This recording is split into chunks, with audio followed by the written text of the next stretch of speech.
بسم اللہ الرحمن الرحیم الرحمن علم القرآن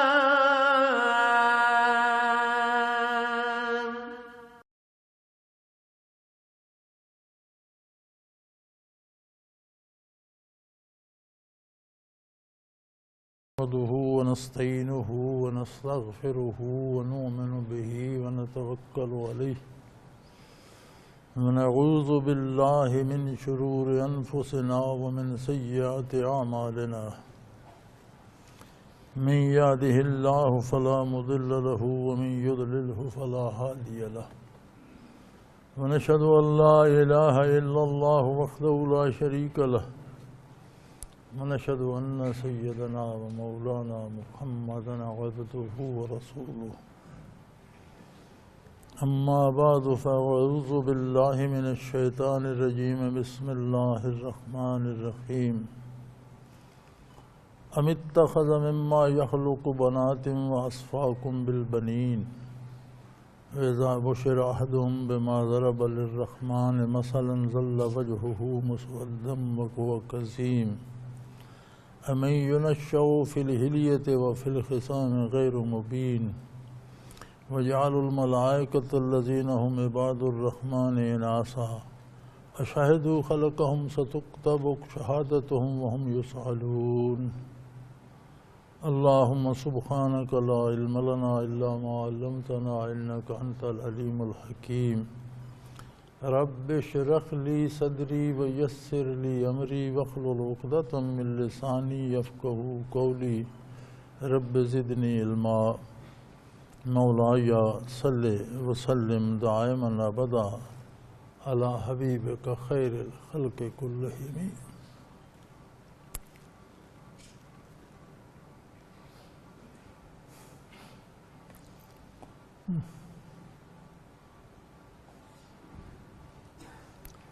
اللہ جل شانہ کے ساتھ شرک ایک عجیب مصیبت ہے۔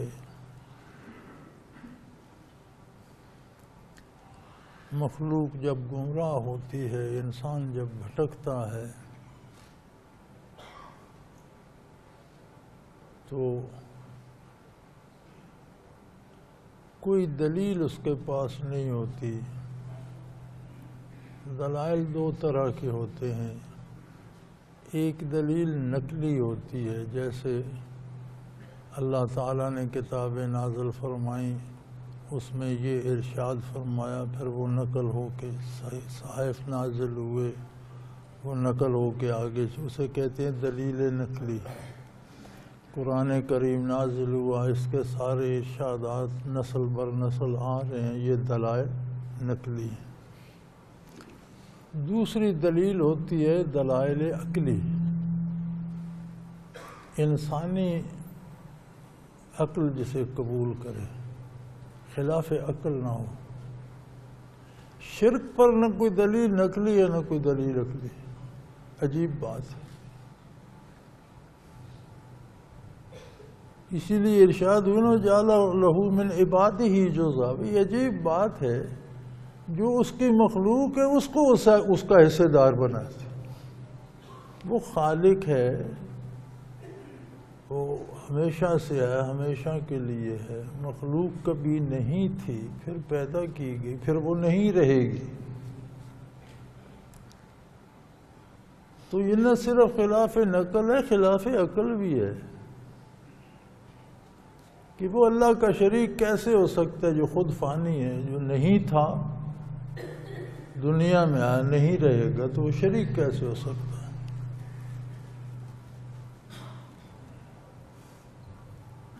اس پہ بحث کرتے ہوئے قرآن کریم فرماتا ہے کہ عجیب بات دیکھو، ام اتخذ یخلق بنات واصفاکم بالبنین۔ مشرکین مکہ اور مشرکین عرب فرشتوں کی پوجا بھی کرتے تھے اور انہیں اللہ کی بیٹیاں مانتے تھے۔ فرمایا دیکھو ان جاہلوں کی بات سنو کہ جو خالق کائنات ہے، جس نے ساری مخلوق بنائی، اس کے ذمہ لگاتے ہیں کہ اس نے اپنے لیے تو بیٹیاں بنا لی اور تمہیں بیٹے عطا کر دی۔ کیا عجیب بات ہے! جو خود بنانے والا ہے اس نے جو اعلیٰ مخلوق تھی وہ تمہیں دی، اور جو کم تر تھی وہ اپنے لیے بنائی۔ ماتم کرو ان کی عقل پر۔ یہ کہتے ہیں کہ اللہ نے اپنی مخلوق میں بیٹیاں پیدا فرمائیں اپنے لیے۔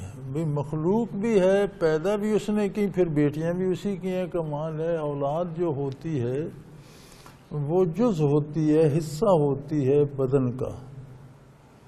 شیر کا بچہ شیر ہوتا ہے، بیل کا بیٹا بیل ہوتا ہے، انسان کا بیٹا انسان ہوتا ہے۔ اللہ کا بیٹا ہوگا تو اس میں الوہیت تو ہوگی۔ تو ادھر تم کہہ رہے ہو اس نے پیدا کی بیٹیاں، ادھر انہیں اللہ کی بیٹیاں بنا رہے ہو۔ بھی مخلوق کا اور خالق کا کیسے جوڑ ہوگا؟ اگر بیٹا ہوگا، اولاد ہوگی، کمزور صحیح، کم تر صحیح، کم عقل صحیح، کم پڑھا لکھا صحیح، لیکن انسان کا بیٹا انسان تو ہوگا۔ اسی طرح اگر اللہ کی اولاد ہوگی تو اس میں الوہیت تو ہوگی۔ تو ادھر خود کہتے ہو مخلوق ہیں، اس نے پیدا کی ہیں، پھر کہتے ہو یہ اللہ کی بیٹیاں ہیں۔ یعنی شرک کے لیے تمہارے پاس کوئی معقول عقلی دلیل بھی نہیں ہے۔ اور پھر عجیب بات ہے کہ تم کہتے ہو ہمیں تو بیٹے بھی دیے اور اپنی صرف بیٹیاں ہیں۔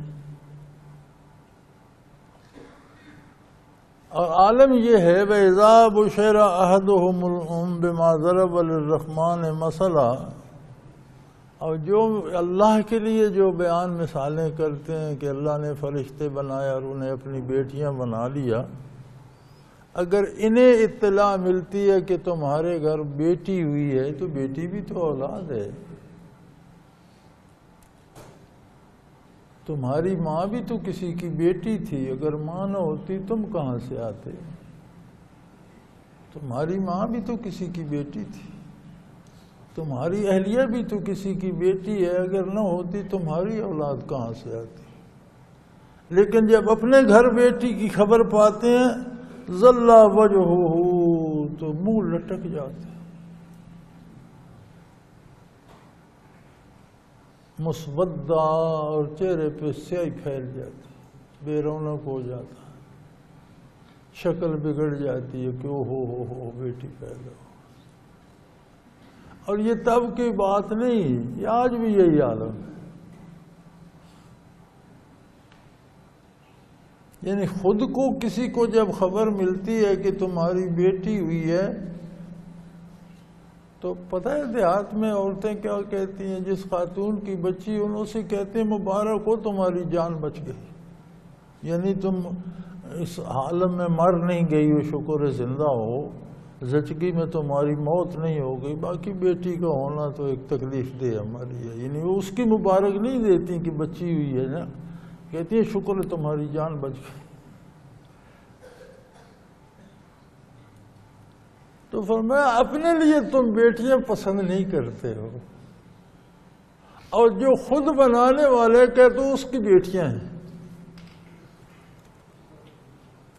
وہ کظیم، دکھ سے بھر جاتے ہیں۔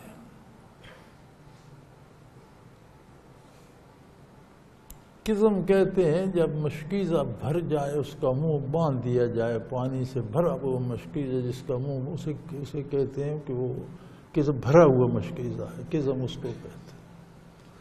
تو فرمایا ان کا اندر دکھ سے بھر جاتا ہے کہ بیٹی ہو گئی، اور اللہ کے لیے بیٹیاں بناتے ہیں۔ پھر تقابل فرمایا قادر مطلق نے بھی کہ تم بیٹے کیوں پسند کرتے ہو، بیٹیاں کیوں پسند نہیں کرتے ہو؟ اس لیے کہ بیٹیاں ناز و نام میں پلتی ہیں، خود اپنا دفاع نہیں کر سکتی، خاندان کا گھر کا دفاع کیا کریں گی؟ خود مشقت برداشت نہیں کر سکتی، کسی کی مدد کیا کریں گی؟ بات ہو جائے، بحث مباحثہ ہو جائے تو بات پوچھو اور بتاتی عورتیں کمزور پڑ جاتی ہیں، دلائل نہیں دے سکتی۔ أَوَمَن يُنَشَّأُ فِي الْحِلْيَةِ، وہ جو ناز و نام میں پلے، وَهُوَ فِي الْخِصَامِ غَيْرُ مُبِينٍ، اور جو کھل کر اپنی بات بھی نہ کہہ سکے، ما فی الضمیر بھی بیان نہ کر سکے، وہ تم اللہ کے لیے تجویز کرتے ہو اور اپنے لیے بیٹے پسند کرتے ہو۔ فرمایا تمہاری تو عقل ہی ماری گئی۔ ان آیات مبارکہ میں علماء حق فرماتے ہیں وَمَن يُنَشَّأُ فِي الْحِلْيَةِ، جو ناز و نام میں زیور اور آراستگی میں پلے، تو فرماتے ہیں بچیوں کا، خواتین کا حق ہے کہ وہ بنے سوریں زیور استعمال کریں۔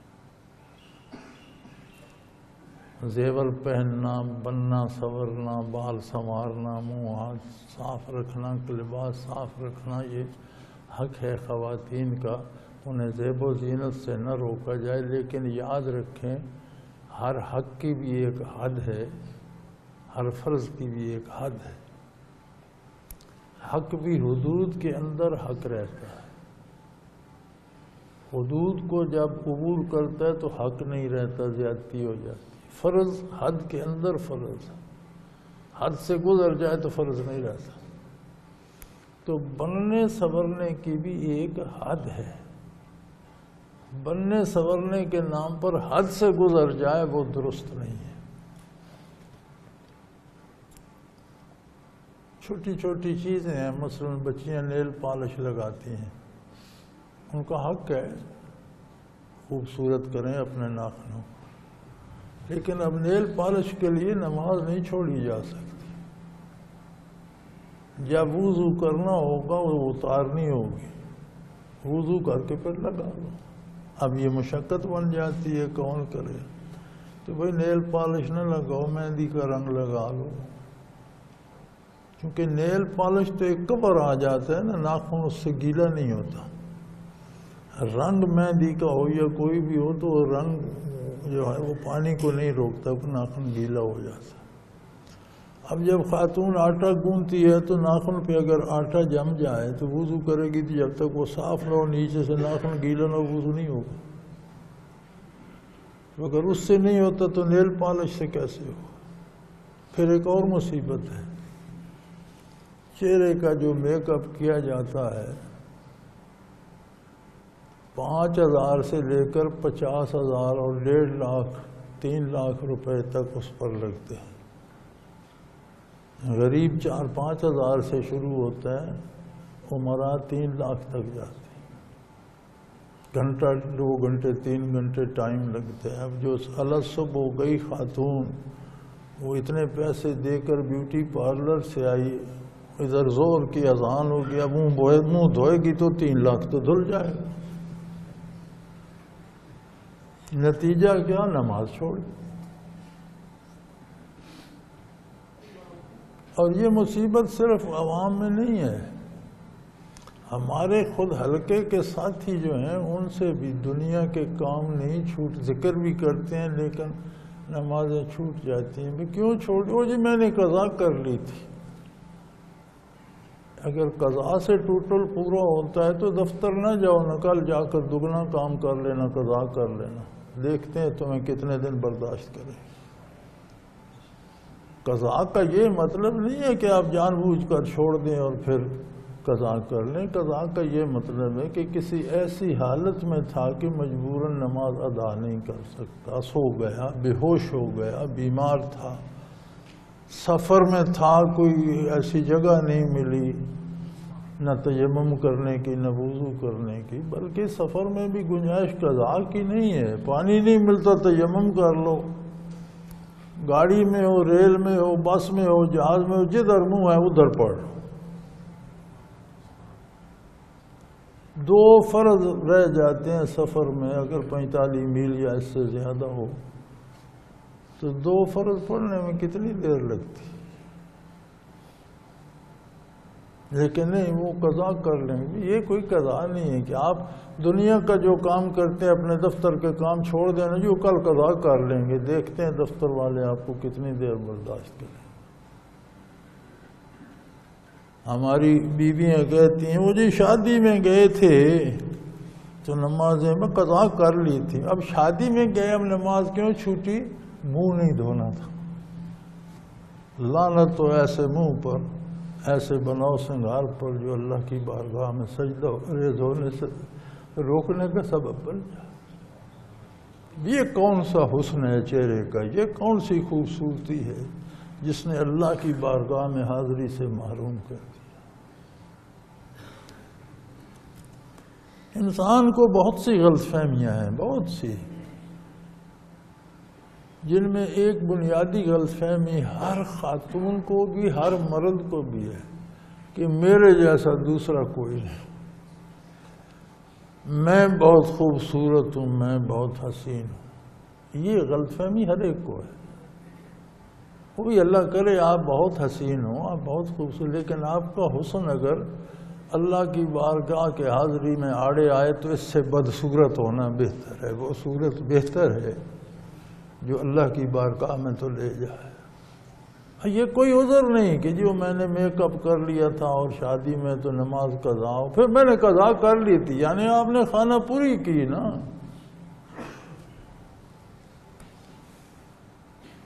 تو بناؤ سنگار کی بھی ایک حد ہے. یہ نہیں کہ بناؤ سنگار خواتین کو اللہ کی عبادت سے بھی روک دے تو وہ حرام ہو جائے گا،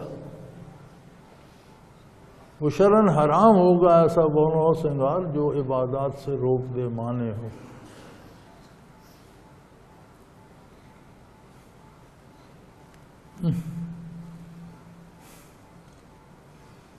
ویسے بناؤ سنگار خاتون کا حق ہے، بچیوں کا حق ہے، اچھا لباس پہنے، صاف ستھری رہیں، ہاتھ منہ دھو کے رکھیں. بناؤ کنگھی سرما جو کرتی ہیں بناؤ سنگار بھی کریں، لیکن اس کی ایک حد ہے. پھر بناؤ سنگار ان کے سامنے ظاہر کریں جن کے سامنے شرعی پردہ نہیں ہے. جہاں شرعی پردہ آ جائے پھر اس کی نمائش کے لیے ٹی وی پہ ناچنا شروع نہ کر دیں، پھر اس کی نمائش کے لیے سٹیج پہ نہ چلی جائیں. پھر یہ حدود سے گزرنا جو ہے وہ کسی بھی چیز کو تباہ کر دیتا ہے. دوسری بات فرمایا کہ خواتین ما فی الضمیر بیان کرنے میں بھی قاصر ہوتی ہیں کہ فی الخصام غیر مبین، اگر کوئی بحث مباحثہ ہو جائے تو اپنی بات بھی واضح نہیں کر سکتی. اور یہ عمومی قاعدہ ہے. اگر لاکھوں میں کوئی ایک خاتون ایسی نکل آئے تو وہ الگ بات ہے. عمومی قاعدہ یہ ہے کہ عموماً خواتین قوت بیانیہ میں بھی کمزور ہوتی ہیں. تو فرمایا جو میدان میں اپنی بات بھی نہ کہہ سکے، جس کی پرورشی ناز و نام اور بناؤ سنگھار میں ہو، یعنی وہ فزیکلی بھی کمزور ہو، نازک اندام ہو، دکھ بھی نہ سہ سکے، مقابلہ بھی نہ کر سکے، وہ تو تم اللہ کے لیے تجویز کرتے اور اپنے لیے بیٹے پسند کرتے ہو. پھر اور عجیب بات، وَجَعَلُوا الْمَلَائِكَةَ الَّذِينَ هُمْ عِبَادُ الرَّحْمَنِ إِنَاثًا، فرشتے جو اللہ کی مخلوق اور اس کے بندے ہیں، جو ہمہ وقت اس کی اطاعت میں سرگرم ہیں، جن کا سوائے اطاعت الہی کے اور کوئی کام نہیں، نہ کھانا نہ پینا نہ سونا نہ جاگنا، ہمہ وقت اطاعت میں سرگرم عمل ہیں، انہیں مؤنث بنا دیا. اشہدوا خلقہم، یہ جو کہتے ہیں فرشتے خواتین ہیں اور فرشتے مؤنث ہیں، یہ ان کی تخلیق کے وقت وہاں پاس تھے. یہ تھے جب فرشتے اللہ نے پیدا کیے.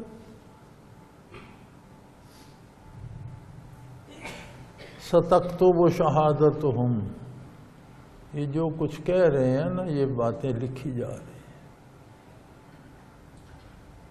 ہیں. جو کچھ کہہ رہے ہیں یہ فضا میں نہیں جائے گا، یہ ضائع نہیں جائے گا، یہ لکھی جا رہی ہیں بَيُسْأَلُونَ، اور اس کی پرسش ہوگی، ثابت کرنا ہوگا قیامت کو۔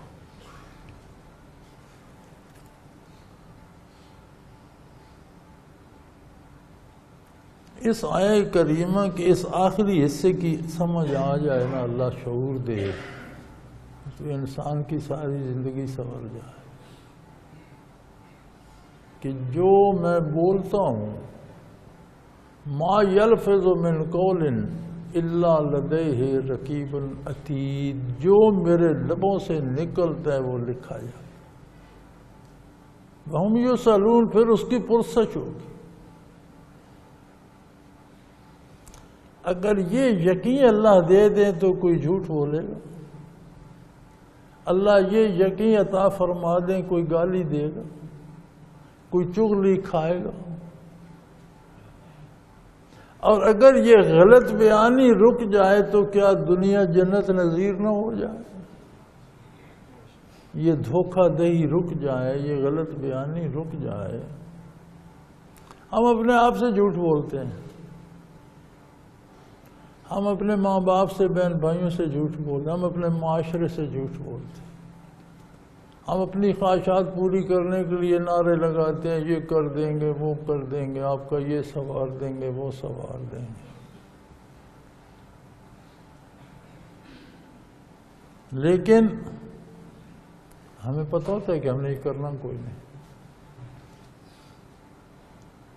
اگر یہ سمجھ آ جائے کہ جو میں کہہ رہا ہوں یہ لکھا بھی جا رہا ہے، کل مجھے میدان حشر میں کھڑا ہونا، اس کی پرسش وہم یسألون، پوچھا بھی جائے گا۔ تو ایک یہ کام پوری انسانی معاشرے کی اصلاح کا سب سے بڑا سبب بن جائے۔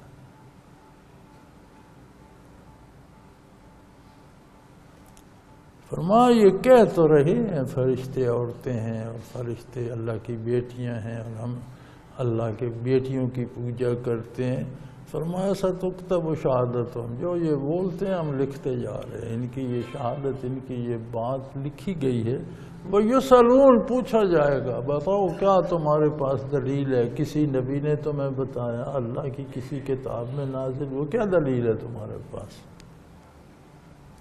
اچھا پھر دلیل کیا دیتے ہیں؟ وَقَالُوا لَوْ شَاءَ الرَّحْمَنُ مَا عَبَدْنَاهُمْ،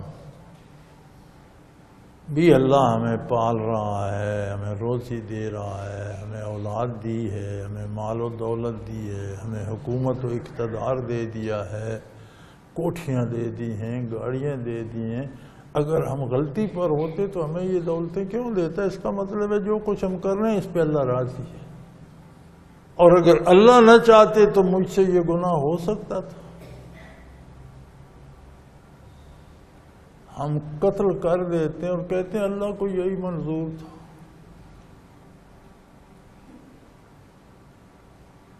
یہ اللہ تو منع کر رہا ہے کہ ایک بندے کا قتل ساری انسانیت کے قتل کے برابر جرم ہے۔ تم اپنی مرضی سے اپنا اختیار استعمال کرتے ہوئے کر رہے ہو۔ فرمایا کفر کرتے ہیں، برائی کرتے ہیں، پھر کہتے ہیں وَقَالُوا لَوْ شَاءَ الرَّحْمَنُ، اللہ جو بہت بڑا رحم کرنے والا ہے، اگر وہ چاہتا تو ہم فرشتوں کی پوجا نہ کرتے، بتوں کی پوجا نہ کرتے، شرک نہ کرو۔ اس کا مطلب ہے اللہ اس بات پہ راضی ہے، اس لیے ہم کر رہے ہیں۔ اللہ کریم فرماتے ہیں مَا لَهُمْ بِذَلِكَ مِنْ علم، اس بات کی ان کے پاس کوئی علمی دلیل نہیں ہے۔ ہر بات دلیل سے ثابت ہوتی ہے نا، اب اس کی کیا علمی دلیل کیا ہے؟ انہم الا یخرصون، یہ محض اردو میں تو یہ ترجمے میں لکھا ہے صرف اٹکلیں دوڑا رہے ہیں، لیکن اس کا مفہوم تب ادا ہوتا ہے، کہا جائے کہ یہ جھک مار رہے ہیں، جس بات کی کوئی دلیل نہیں، نہ عقلی نہ نقلی، نہ عقل میں آتی ہے، نہ کسی نے فرمائی ہے، نہ اس پہ کوئی گواہ ہے، تو یہ جھک مار رہے ہیں۔ اب ترجمے میں تو احتیاط کرنی پڑتی ہے، وہی الفاظ اس حدود کے اندر رہنا پڑتا ہے جو متقدمین نے کیے ہیں، کوئی نیا ترجمہ قرآن کا نہیں ہو سکتا۔ تو اگر کسی کو اللہ توفیق دیتا ہے یا اللہ نے مجھے یہ سعادت بخشی تو میں نے صرف یہ کیا ہے کہ وہ ترجمے میں جو پرانی زبان اور مشکل الفاظ تھے ان کو ذرا آسان کر دیا۔ ترجمہ تو وہی رہے گا جو متقدمین سے آ رہا ہے، تو اس کے اپنے آداب ہوتے ہیں۔ وہاں تو یہی لکھنا پڑا کہ یہ صرف اٹکلیں دوڑاتے ہیں۔ مفہوم تب ادا ہوتا ہے جب کہا جائے کہ یہ صرف جھک مارتے ہیں۔ اب یہ جھک مارنا قرآن کریم کے ترجمے لکھنا ذرا ادب کے خلاف تھا، ورنہ مفہوم یہ ادا ہوتا ہے کہ جو بھی اللہ کی نافرمانی پہ یہ کہتے ہیں مجھ سے یہ اللہ نے ہی کرایا ہے، یہ جھک مارتے ہیں۔ تو یہ اللہ نے پیدا کیا ہے تو اس سے پوچھا نہیں جائے گا کہ تیرا قد کتنا تھا، تیرا رنگ کیا تھا، تیری شکل کیا تھی، تیری عقل کتنی تھی، تیرا علم کتنا تھا، یہ نہیں پوچھا جائے گا کیونکہ یہ خود اس نے دیا ہے۔ تیرا کردار کیا تھا، اس کا اس نے اختیار دیا ہے کہ یہ نیکی کا راستہ ہے، اس کے علاوہ سارے راستے برائی کے ہیں۔ انتخاب تیرے پاس ہے، نیکی کے راستے پہ چلے گا تجھے انعامات سے نوازوں گا، نیکی کو چھوڑ دے گا سزا پائے گا۔ نیکی کے راستے کا رہبر اور دلیل اللہ کا رسول صلی اللہ علیہ وسلم۔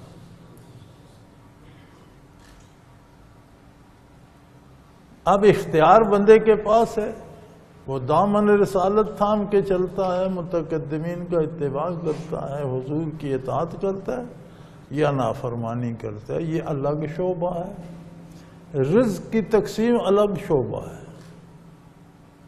بہت سے نیک اللہ کے مقرب غریب ہوتے ہیں۔ کاشان نبوی علیہ صاحب الصلاۃ والسلام پہ حضرت عائشہ رضی اللہ تعالی عنہا ام المومنین حبیب کبریا کی ایک روایت کا مفہوم ہے کہ ایک چاند طلوع ہوتا اور پھر وہ غروب ہو جاتا، یعنی ایک مہینہ گزر جاتا، پھر دوسرا چاند آ جاتا، اگلا مہینہ آ جاتا، وہ بھی ختم ہو جاتا، پھر تیسرا مہینہ آ جاتا، تو اتنا عرصہ کاشان نبوی پہ آگ نہیں جلتی تھی، کچھ پکانے کو نہیں ہوتا تھا۔ آگ نہ جلنے سے مراد یہ ہے کہ پکانے کو کچھ نہیں ہوتا تھا جو آگ پہ پکایا جائے، نہ روٹی نہ ہانڈی۔ اس کے گیا کہ پھر گزارا کیا کھاتے تھے؟ انہوں نے فرمایا کھجوریں آ گئیں ہدیتاً، وہ کھا لی، پانی پی لیا۔ دودھ ہدیتاً آ گیا، دودھ پی لیا، بس اس طرح گزارا ہوتا تھا۔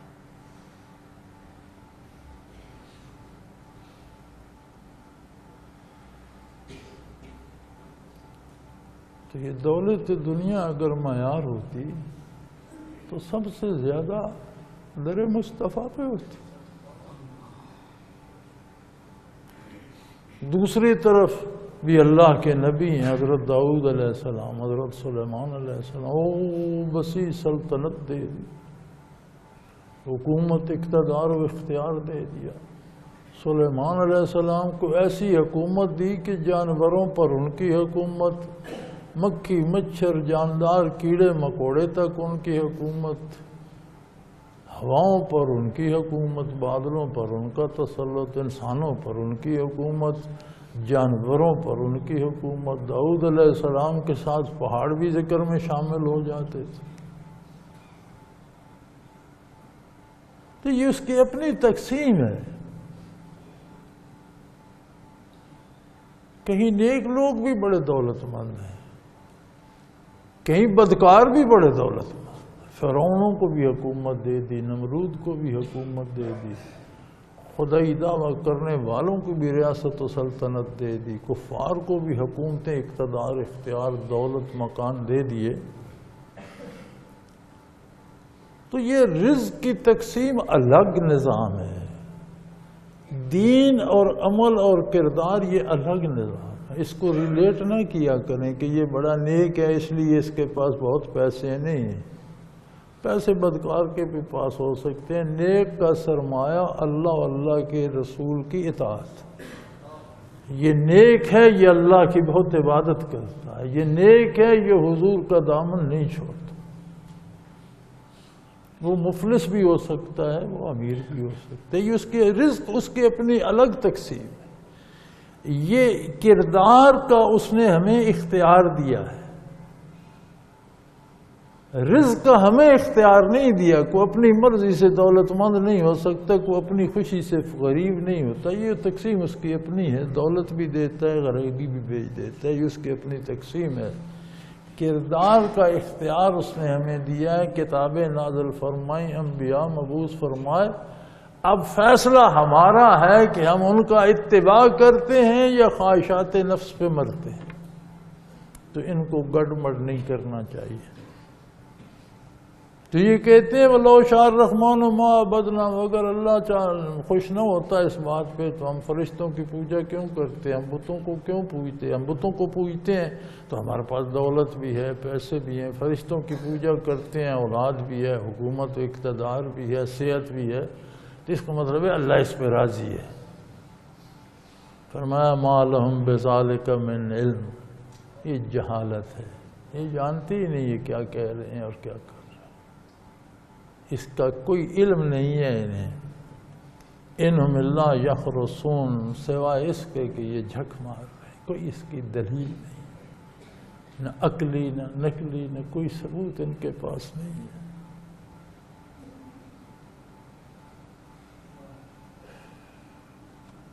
ام آتیناہم کتابا من قبلہ فہم بہ مستمسکون، کیا قرآن سے پہلے کوئی ایسی کتاب نازل ہوئی جس میں شرک کا حکم دیا گیا؟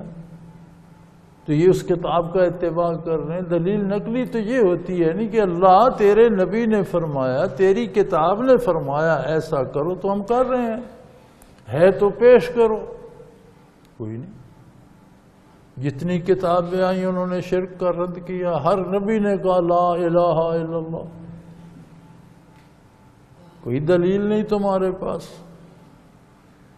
کوئی ایسی کتاب جو قرآن سے پہلے کتابیں آئیں، کسی کتاب میں ہے کہ اسے تم اس کا اتباع کر رہے ہو؟ چلو پھر بھی ایک دلیل تو ہے کہ اہل کتاب ہو، اللہ کی کتاب پہ چل رہے. تم نے تو اللہ کی کتابیں مسخ کر دیں. جو اللہ نے احکام دیے تھے وہ ان میں تحریف کر دی، وہ مٹا دی. اپنی خواہشات وہاں لکھ کے وہاں شروع ہو گئے. پھر دلیل کیا ہے تمہارے پاس؟ کہتے ہیں قالو بل قالو انا وجدنا آباءنا علی امۃ وانا علی آثارہم مہتدون. ہم نے اپنے باپ دادا کو ایسا کرتے پایا، ہم ان کے پیچھے چل رہے ہیں. یہ کیا دلیل ہے؟ اگر باپ دادا گمراہ تھے تو تم نے گمراہی اختیار کر دی. باپ دادا، اب ہم کہتے ہیں کہ اسلام متقدمین کی رائے کے خلاف مت جاؤ. بات تو وہی ہوگی. کافر کہتے ہیں ہم اپنے باپ دادا کے پیچھے چلتے ہیں، ہم کہتے ہیں اپنے باپ دادا کے پیچھے چلو. تو ایک بات نہیں ہے. ہمارے متقدمین باپ دادا کے پاس دلیل ہے قرآن اور سنت، اللہ کی کتاب، نبی کریم صلی اللہ علیہ وسلم کی سنت. اس لیے ہم کہتے ہیں کہ جو متقدمین نے سمجھا، مثلا قرآن نازل ہوا کس نے سنا؟ حضور کی زبان سے، صحابہ کرام. کوئی غیر صحابی اس کا گواہ نہیں ہے. جس نے بھی سنا وہ صحابی ہو گیا. جس نے حضور کو دیکھا صحابی ہو گیا. جس پر حضور کی نگاہ پڑی صحابی ہو گیا. تو سارے قرآن کے پہلے گواہ کون ہیں؟ صحابہ کرام. قرآن کو سمجھا کس نے؟ صحابہ کرام. کیسے سمجھا؟ جب آیہ کریمہ نازل ہوتی اکثر حضور پوچھ لیتے بھی یہ آیہ کریمہ نازل ہوئی ہے، وہ لکھ لی جاتی. آپ فرماتے سمجھے اس کا کیا معنی ہے؟ بڑے بڑے زباندان عرض کرتے تھے اللہ و رسولہ اعلم، اللہ اور اس کا رسول بہتر ہے. پھر حضور اس کا معنی ارشاد فرماتے، سب تسلیم کرتے. پھر اس معنی کے مطابق وہ عمل کرتے حضور اکرم صلی اللہ علیہ وسلم کے سامنے، اور حضور قبول فرماتے کہ یہی مراد تھی۔ تو اب صحابہ کرام تو دلیل بن گئے نا، اس لیے نہیں کہ وہ ہمارے باپ دادا تھے، متقدمین تھے، ہم ان کی اولاد ہیں، اس لیے کہ ان کے ہاتھ میں اللہ کی کتاب بھی تھی، دامان رسالت بھی تھا۔ تو دلیل متقدمین نہ ہوئے، دلیل قرآن اور حدیث اور سنت بن گئی، وہ اس کے امین تھے۔ اب اگر یہ کہا جائے معاذ اللہ، جیسا کہ بعض فرقے باطلہ کا خیال ہے کہ جی صحابہ معاذ اللہ گمراہ ہو گئے تھے، وہ دین پر نہیں تھے، تو پھر دین کہاں سے آیا؟ پھر تو دین ہی ختم ہو گیا۔ اگر کوئی کہہ دے کہ لاکھوں کی تعداد جو صحابہ کرام کی تھی، جس میں خواتین، مرد، بزرگ، بچے شامل تھے، 1.25 لاکھ کے قریب، تو بتاتے ہیں صحابہ کرام جو حجۃ الوداع پر حضور کے ہمراہ عرفات میں حاضر تھے، تو سارے صحابہ، سارے مرد، عورتیں، سارے بچے، بوڑھے تو نہیں آئے ہوئے تھے۔ تو اگر 1.25 لاکھ حجۃ الوداع پہ حاضر تھے تو 5, 7, 10 لاکھ صحابہ کی تعداد اور بھی ہوگی۔ اگر ہم کہیں کہ ان میں سے چند 2, 4, 5 دین پر رہ گئے تھے، تو پھر دین کہاں بچا؟ پھر تو قرآن کے گواہ ہی مجروح ہو گئے، قرآن کے گواہ ہی سچے نہ رہے، قرآن کی صداقت کی کیا اعتبار، سنت کے گواہ ہی سچے نہ رہے۔ اسی لیے اہل سنت والجماعت کا بنیادی عقیدہ یہ الصحابۃ کلہم عدول، سب صحابی دیانتدار، ہر صحابی عادل ہے، کوئی صحابی جھوٹ بولتا نہیں، کوئی صحابی غلط کام نہیں کرتا، جو کہتے ہیں، جو کرتے ہیں، سب دیانت و امانت سے کرتے ہیں۔ نبی کریم صلی اللہ علیہ وسلم کا ارشاد ہے اصحابی کالنجوم، میرے صحابہ آسمان کے جو ستارے رہنمائی کرتے ہیں ان کے مطابق، ان کی طرح کے ہیں۔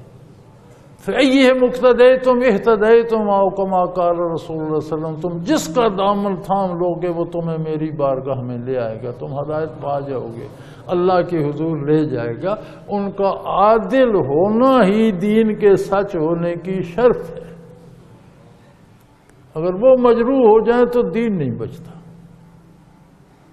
تو یہ تو سعادت ہے، صحابہ سے تابعین نے لیا، تابعین سے تبع تابعین نے لیا، آج تک علماء حق امت کے رہبر و رہنما سینہ بسینہ لیتے آ رہے ہیں۔ ہمیں ان کی اتباع پہ فخر ہے، اس لیے کہ ان کے ہاتھ میں قرآن اور سنت ہے۔ اور اگر باپ دادا گمراہ ہو جائیں، بت پرست ہو جائیں، مشرک ہو جائیں، کافر ہو جائیں، ان کے پاس کوئی دلیل نہ ہو تو صرف باپ دادا سمجھ کر پیچھے چلتے رہیں، یہ کون سی دلیل؟ فرمایا ان کے پاس دلیل کوئی نہیں، پھر کہتے انا وجدنا آبانا علی امہ، ہم نے اپنے باپ دادا کو ایک طریقے پہ دیکھا، وہ اس طرح بت پوجتے تھے، وہ فرشتوں کو خدا کی بیٹیاں کہتے تھے، وہ یہ کرتے تھے، وہ ہم وہ کر رہے ہیں۔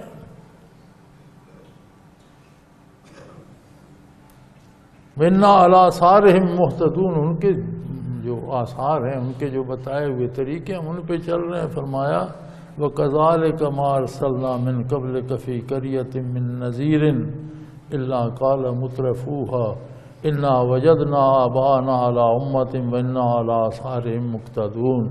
اور اسی طرح میرے حبیب یہ صرف آپ سے نہیں ہو رہا، آپ سے پہلے جتنے ہم نے رسول بھیجے، اللہ کے پیغمبر جو قوموں کے پاس آئے، آبادیوں میں جتنے رسول بھیجے، من نذیر، رسول کی بڑی خوبصورت صفت یہاں فرمائی، جو نتائج مرنے کے بعد تمہاری سمجھ میں آئیں گے، جو نتائج تم برزخ میں دیکھ سکو گے، جو نتائج تم روز محشر دیکھو گے، ان خطرناک نتائج سے آج آگاہ کر دیتے ہیں۔ اس دنیا میں اس عقل و شعور کے ساتھ، اس علم کے ساتھ آج اس کی خبر دے دیتے ہیں، تو کتنی بہتری ہے انسان کی۔ فرمایا لوگوں نے یہی کہا، قال مترفوہا، وہاں کے عمراء نے کہا، یہ عجیب بات ہے، انسانی معاشرے میں روز اول سے ہے آخر تک رہے گی، جس کے پاس چند سکے ہوں اسے اقتدار بھی مل جاتا ہے، لوگ اس کی خوش آمد بھی کرتے ہیں، لوگ اس کے پیچھے بھی چلنا شروع کرتے ہیں۔ تو رائے مقتدر لوگوں کی مانی جاتی ہے، عمراء کی مانی جاتی ہے، باقی لوگ پیچھے چلنے والے ہوتے ہیں۔ تو وہ جو بااثر لوگ تھے مترفوہا، ان میں جو خوشحال یعنی بااثر لوگ تھے، انہوں نے کہا ہمیں آپ کی ضرورت نہیں ہے، انا وجدنا آبانا علی امہ، ہم نے اپنے باپ دادا کو یہ کام کرتے دیکھا ہے، وَإِنَّا عَلَىٰ آثَارِهِمْ مُقْتَدُونَ، اور ہم ان کے پیچھے پیچھے ان کے نقش قدم پر چل رہے ہیں۔ اور میرے حبیب یہ پہلی بار آپ سے نہیں کہہ رہے، یہ پہلی امتوں میں بھی اس طرح کے لوگ گزرے ہیں جنہوں نے انبیاء کو اور اللہ کے رسولوں کو یہ جواب دیے ہیں۔ آپ انہیں فرما دیجئے اَوَلَوْ جِئْتُكُمْ بِأَهْدَىٰ بِمَا وَجَدتُّمْ عَلَيْهِ آبَاءَكُمْ، فرما دیجئے کہ جو تمہارے باپ دادا کرتے تھے اگر اس سے بہتر راستہ تمہیں بتایا جائے۔ دنیا میں تو ایسا نہیں ہوتا ہے مستری کا بیٹا مستری بنتا ہے، درزی کا بیٹا درزی بنتا ہے، لوہار کا بیٹا لوہار بنتا ہے، کاشتکار کا بیٹا کاشتکار بنتا ہے۔ لیکن ہر بچے کی کوشش یہ ہوتی ہے کہ میں اس میں عمر نہ کھپوں، اگر اس سے اچھی چیز ملے تو بہتر ہے۔ ہو سکتا ہے ایک درزی کا بیٹا کل پروفیسر لگا ہوا ہو، آرمی میں جرنیل بن جائے، تجارت کر کے بڑا سیٹ بن جائے۔ ہو سکتا ہے لوہار کا بچہ کل اقتدار میں، ہو سکتا ہے کسی کاشتکار کا بیٹا جو ہے وہ کاشتکاری چھوڑ کے اتنا پڑھے کہ وہ دنیا کا لیڈر بن جائے اور علمی مباحثے کر رہا ہو، مبلغ بن جائے۔ تو ہر بندہ فطرتاً یہ کوشش کرتا ہے، اپناتا ہے باپ دادا کی وراثت کو، لیکن اس کی کوشش یہ ہوتی ہے کہ میں آگے نکل جاؤں، اس سے بہتر طرز حیات مل جائے، اس سے بہتر سرمایہ مل جائے، اس سے بہتر وسائل مل جائیں، اس سے بہتر عہدہ مل جائے۔ یہ انسانی مزاج ہے، ہم دیکھتے ہیں معاشرے میں ہمارے سامنے ہے۔ تو فرمایا ان عبادات و رسومات میں بھی اگر میں تمہیں آباء و اجداد کی رسومات سے بہتر راستہ بتا دوں، جو عبادات خوبصورت بھی ہوں، آسان بھی ہوں، مؤثر بھی ہوں اور عند اللہ مقبول بھی ہوں، تو کیا تم بہتری نہیں اپناؤ گے؟ قالو کہنے لگے انا بما ارسلتم بہ کافرون، جو باتیں آپ کرتے ہیں ہم ان کا انکار کرتے ہیں۔ لو بھی دنیا میں تو انکار نہیں کرتے ہو، کسی غریب آدمی کے بیٹے کو اگر زیادہ پڑھا دیا جائے، زیادہ رتبہ مل جائے، مرتبہ مل جائے، عہدہ مل جائے، تو یہ تو نہیں کہتا میرا باپ تو غریب آدمی تھا، دھوبی تھا، میں دھوبی رہوں گا، نہیں، وہ بڑی خوشی خوشی جاتا ہے۔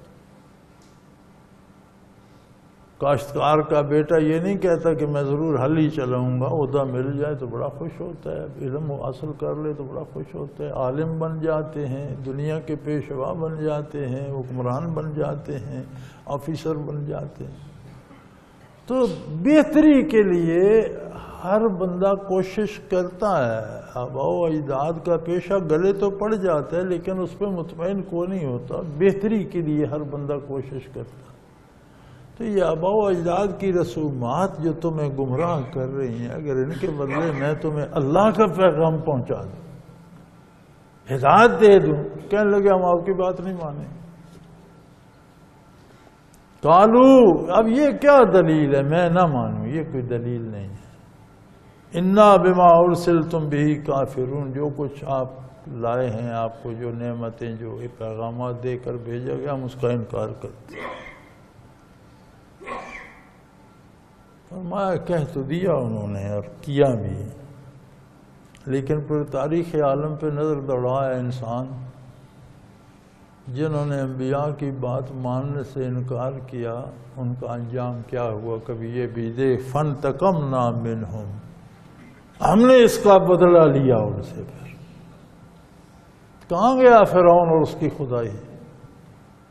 کہاں ہے نمرود اور اس کے محلات؟ شداد کہاں ہے؟ خدائی دعوے کرنے والے اور بڑے بڑے محلات اور قلعوں کے مالک کہاں ہیں؟ پوری قومیں غرق ہو گئیں، زیر زمین چلی گئیں، غرق آب ہو گئیں، ہواؤں نے انہیں اڑا کے فضا میں پٹک کر مار دیا، چیخ سنائی دی، اتنی آواز بلند ہوئی کہ دل پھٹ گئے اور تباہ و برباد ہو کر رہ گئے۔ انجام بھی تو دیکھو، انبیاء کی مخالفت اور انکار کا انجام بھی دیکھو، دنیا میں جو ہوا وہ بھی دیکھ لو، اب آخرت میں جو ہوگا وہ تو بہت ہی برا ہوگا۔ فانتقمنا منہم، ہم نے ان سے انتقام لیا۔ فانظر کیف کان عاقبۃ المکذبین،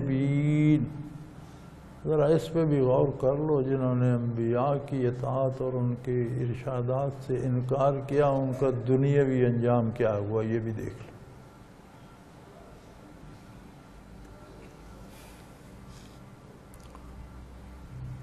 دنیا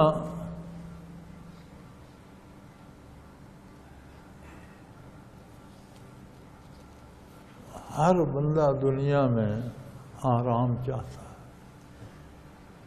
ہر بندہ دنیا میں سکون چاہتا ہے، ہر بندہ دنیا میں آبرو چاہتا ہے، ہر بندہ دنیا میں آسانیاں چاہتا ہے،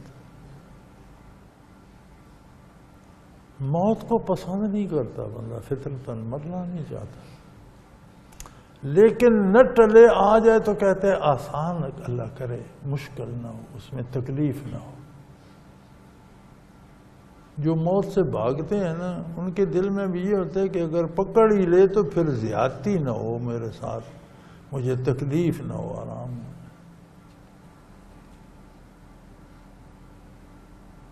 اب یہ ساری چیزیں کہاں سے آئیں؟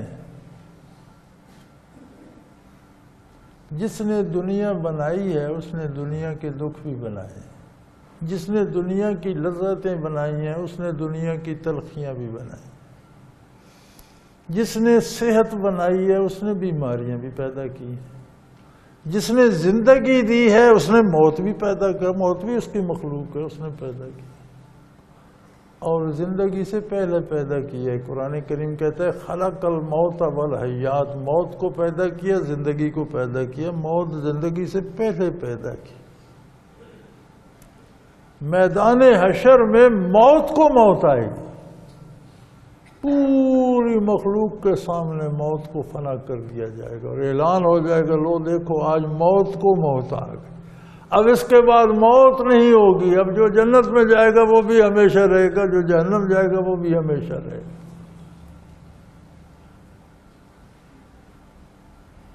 بارے الہ یہ سارا کام گڑبڑ ہو گیا، اس میں سے کیسے نکلیں؟ فرمایا میرے نبی کا دامن تھام لو، تلخیاں تمہیں شیرینی دیں گی، مصیبتوں میں لذت ہوگی، پریشانیوں میں سکون ہوگا۔ دنیا میری ہے، مخلوق میری ہے، لذتیں میں نے پیدا کی ہیں، آرام و سکون میں نے بنایا، دکھ تکلیف میں نے بنایا۔ یہ خار زار جنگل ہے، ہر طرف کانٹے ہی کانٹے ہیں، پاؤں میں بھی چبھتے ہیں، کپڑے بھی الجھتے ہیں، آنکھیں بھی الجھتی ہیں، چہرہ بھی چھلتا ہے۔ اس میں ایک محفوظ راستہ ہے، وہ ہے دامان نبوت تھام چلتے رہو۔ اگر بیماری آئے گی تو اس سے تمہارے کم از کم اور نہ ہوا تو گناہ جھڑ جائیں گے، خطائیں معاف ہو جائیں گی، تو فائدہ دے گی۔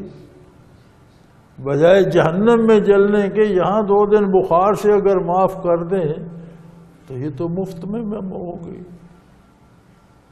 افلاس آئے گا تو اس کا اجر ملے گا، بھوک پیاس کاٹو گے تو انعام ملے گا۔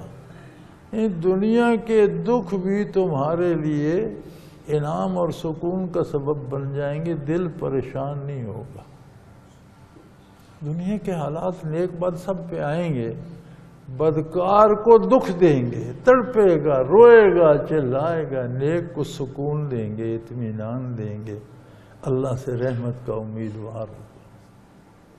آسانیاں آئیں گی، بدکار اور گناہوں میں گمراہی میں دھس جائے گا، نیک اور اللہ کا زیادہ شکر کرے گا، اس کی راہ پہ خرچ کرے گا، اس کی مخلوق کی بہتری سوچے۔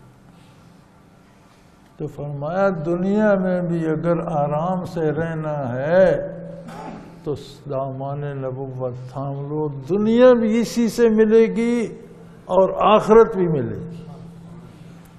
چھوڑ دو گے آخرت ضائع ہو جائے گی اور دنیا کے سارے دکھ تمہارے حصے میں آ جائیں، نہ یہ زندگی رہے گی نہ وہ زندگی۔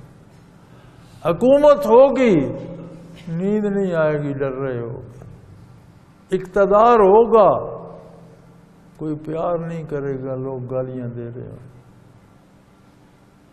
کیا فائدہ ہے ایسے اقتدار؟ صحت ہوگی، سکھ نہیں ہوگا۔ گاڑیاں جہازوں میں سفر کرو گے لیکن ڈاکٹر ساتھ رکھنا پڑے، کیا فائدہ؟ اور جو سارا دن پیدل چلتے ہیں اور مہینوں کیا برسوں ڈاکٹر کا منہ نہیں دیکھتے، وہ آسانی میں ہے، یا جسے یہاں سے 10 میل پہ جانا اور ایمبولینس ساتھ بگل بجا رہی ہے، وہ آسانی میں ہے۔ تو فرمایا دنیا کی آسانیاں بھی دامان نبوت اور رسالت میں ہیں، آخرت تو ہے ہی ہے۔ تو اگر کوئی کوتا نظر دنیا بھی آسودہ رہنا چاہتا ہے تو پھر دامان رسالت کو تھام، آخرت تو اس پر انعام بن جاتی ہے۔ اور اتنا کریم ہے کیونکہ سب کا رب ہے، رب العالمین ہے، مومن کا بھی رب ہے، کافر کا بھی رب ہے، نیک کا بھی رب ہے، بدکار کا بھی رب ہے۔ تو دنیا کسی سے نہیں روکتا۔ کافر بھی اگر شریعت کے مطابق کوئی کام کرے اس کا دنیاوی فائدہ پا لیتا، آخرت کے لیے تو اس نے کیا نہیں، اس کا ایمان ہی نہیں۔ آخرت کے لیے تو ایمان شرط ہے۔ بعض لوگوں کو یہ وہم ہوتا ہے کہ فلاں بڑا اس نے نیکیاں کی اگرچہ مسلمان نہیں تھا تو آخرت میں اسے کیوں نہیں ملے گا؟ بھئی آپ ایک دکاندار کو 100 روپیہ دیتے ہیں، 500 دیتے ہیں اور کہتے ہیں مجھے چینی دے دو، وہ آپ کو 500 کی چینی دے دیتا ہے، وہ آپ رکھ لیں اور کہیں جی میں نے 500 دیا تھا آپ کی دکان میں تو وہ چیز بھی ہے، وہ بھی ہے، وہ بھی ہے، وہ تو نہیں ملیں گی۔ آپ نے چینی کے لیے دیا تھا، چینی مل گئی، آپ کا 500 پورا ہو گیا، پھر آپ کس پاس؟ کافر نیکی جو کرتا ہے وہ دنیا کے لیے کرتا ہے، یا شہرت کے لیے، یا دولت کے لیے، یا اقتدار کے لیے۔ جس کے لیے کرتا ہے وہ ایسا کریم ہے، وہ اسے دے دیتا ہے۔ آخرت کے لیے اس نے کیا کچھ نہیں، آخرت میں کیا پائے گا؟ تو کافر کا بھی وہ عمل جو نبی کے حکم کے مطابق ہو، اللہ کے دین کے مطابق ہو، ضائع نہیں جاتا، کم از کم دنیاوی فائدہ اسے بھی ہو جاتا ہے۔ اگر مومن کرے گا تو ضائع کیوں جائے گا؟ ہم کیوں ڈرتے ہیں اتباع شریعت سے؟ کافر معاشرہ دیکھ لو، مغرب کا معاشرہ، جہاں جہاں مغرب، آپ کہتے ہیں مغرب میں یہ ہے، مغرب میں دیانتداری ہے، مغرب میں رشوت نہیں ہے، انصاف ہوتا ہے، یہ ہے وہ ہے۔ یار یہ مغرب نے یہ سب کام کہاں سے سیکھے؟ 6 7ویں صدی عیسوی کا مغرب تاریخ میں پڑھیں تو یہ تو جنگلی، وحشی اور اجڑ لوگ تھے۔ یہ تو اسلامی تعلیمات میں سے انہوں نے اخذ کیا کہ انصاف ہونا چاہیے، ظلم نہیں ہونا چاہیے، قیمت پوری لینی چاہیے، ناپ تول پورا کرنا۔ جہاں جہاں اسلام کے اصولوں پہ عمل کرتے ہیں کم از کم دنیاوی فائدہ تو اٹھا رہے ہیں۔ مغرب نے بھی جہاں جہاں سے اسلام کا دامن چھوڑا وہاں تڑپ رہا ہے۔ مغرب نے عورت کو آزادی دی اسلامی حدود کے خلاف، آج مغرب رو رہا ہے کہ کاش میں اسے واپس لا سکوں۔ آج وہاں نہ کسی کی بیٹی ہے، نہ بہن ہے، نہ ماں ہے، نہ بیوی ہے، مرد مرد ہے، عورت عورت ہے، ایک جنگل بن گیا۔ اب وہ اس سے نکل نہیں سکتے۔ نشاور چیزوں پہ مغرب نے کہا اسلام پابندی لگاتے ہیں، ہم آزاد ہیں، آزاد ہو تو بھگتو۔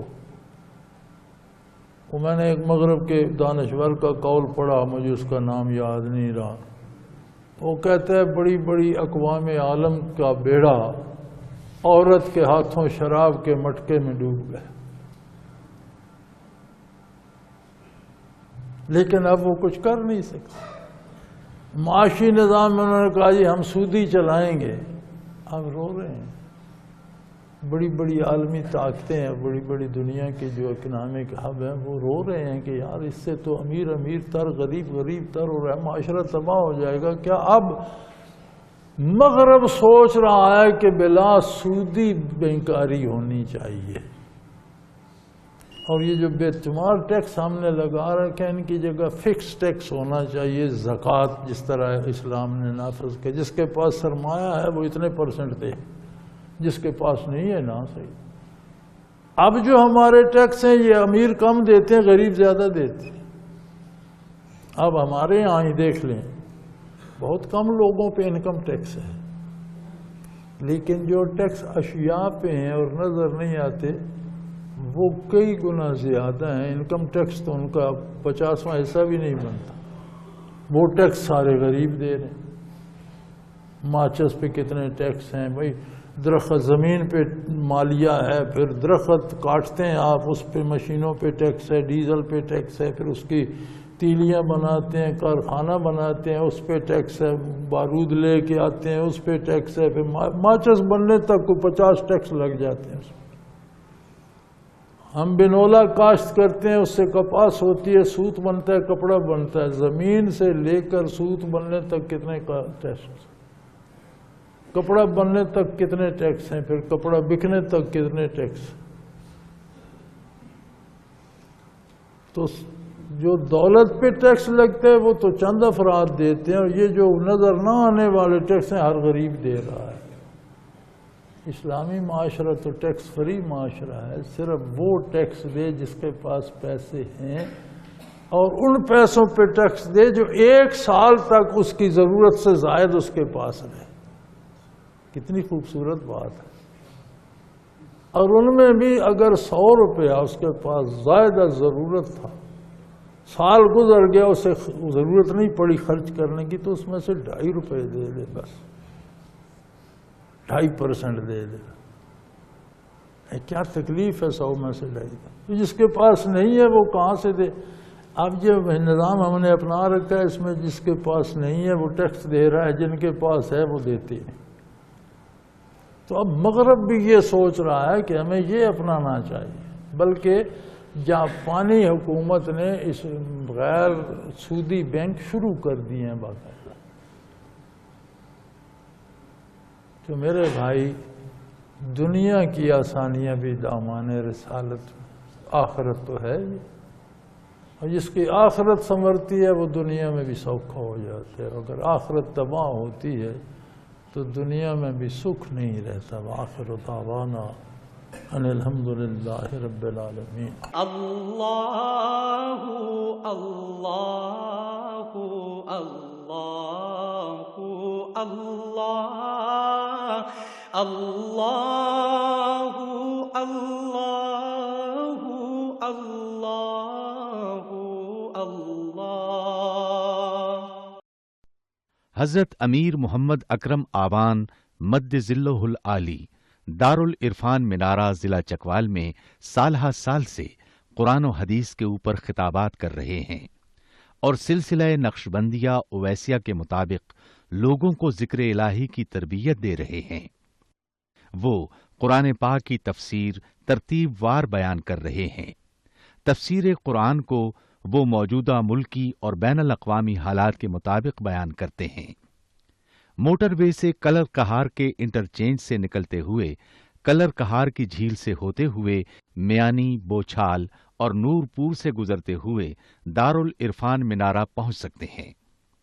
حضرت امیر محمد اکرم آوان نے بچیوں اور بچوں کی دینی اور دنیاوی تعلیم کے لیے سقارہ اکیڈمی کے نام سے ایک درسگاہ بھی قائم کی ہے، جس کا افتتاح ملک پاکستان کے صدر جنرل محمد ضیاء الحق نے اپنے دست مبارک سے کیا تھا۔ وہ تمام احباب جو اسلام کی طلب رکھتے ہیں ان سے گزارش ہے کہ دارالعرفان منارہ ضلع چکوال میں امیر محمد اکرم آوان صاحب کے خطابات سے مستفید ہوں۔ وہ ہر جمعے کو نماز سے پہلے بیان فرماتے ہیں۔ ہر ماہ کی پہلی اتوار کو ماہانہ اجتماع ہوتا ہے جس میں آپ خصوصی خطاب فرماتے ہیں اور پاکستان کے چاروں صوبوں سے احباب اس اجتماع میں شرکت کرتے ہیں۔ اس کے علاوہ یہاں سال میں 2 مرکزی اجتماعات بھی ہوتے ہیں، ایک رمضان المبارک میں اعتکاف کا اجتماع اور دوسرا جولائی اور اگست میں 40 دن کا اجتماع ہوتا ہے جس میں روحانی تربیت کی جاتی ہے۔ اپنا خون سیماب دے کر اتنا ہم کر جائیں گے، نام آقا کا چمن میں پھر رقم کر جائیں گے۔